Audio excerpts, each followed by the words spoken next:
pada masa Batavia masih berada di bawah kekuasaan Belanda. Rakyat hidup dalam tekanan dan ketakutan. Pajak tinggi, kerja paksa, dan kekerasan menjadi makanan sehari-hari masyarakat kecil. Di tengah penderitaan itu, lahirlah seorang pemuda Betawi bernama Si Pitung. Ia berasal dari keluarga sederhana, namun dikenal cerdas, berani, dan taat beragama. Sejak muda, Si Pitung belajar mengaji dan silat kepada para guru agama dan pendekar Betawi. Dari merekalah Si Pitung tidak hanya belajar bela diri, tetapi juga tentang keadilan dan keberpihakan kepada kaum lemah. Saat dewasa, Si Pitung menyaksikan sendiri bagaimana tuan tanah dan pejabat Belanda hidup bergelimang harta, sementara rakyat kelaparan dan tertindas. Hatinya pun memberontak. Si Pitung memilih jalan yang berbahaya. Ia mulai menyasar rumah para tuan tanah, orang kaya kaki tangan Belanda, dan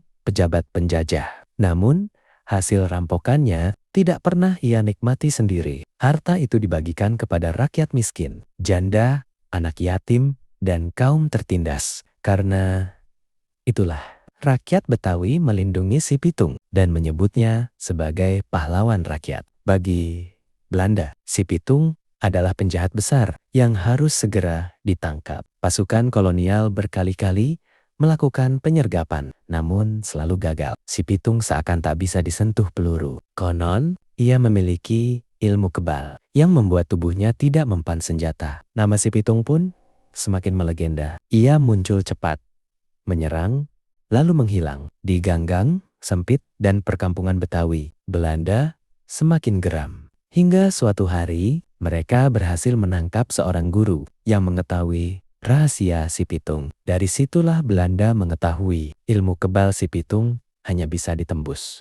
oleh peluru emas yang telah diberi doa khusus. Maka disiapkanlah sebuah jebakan besar. Dalam sebuah penyergapan di daerah Marunda, Si Pitung dikepung dari segala arah. Peluru emas pun ditembakkan. Tubuh Si Pitung akhirnya roboh ke tanah. Namun sebelum menghembuskan napas terakhir, ia tetap berdiri dengan kepala tegak. Tak ada penyesalan di wajahnya. Bagi Si Pitung, hidup bukan soal panjang umur, melainkan soal keberanian melawan ketidakadilan. Si Pitung gugur. Namun, kematiannya justru menyalakan api perlawanan di hati rakyat Betawi. Hingga kini, nama Si Pitung tetap hidup sebagai simbol keberanian, keadilan, dan keberpihakan kepada rakyat kecil.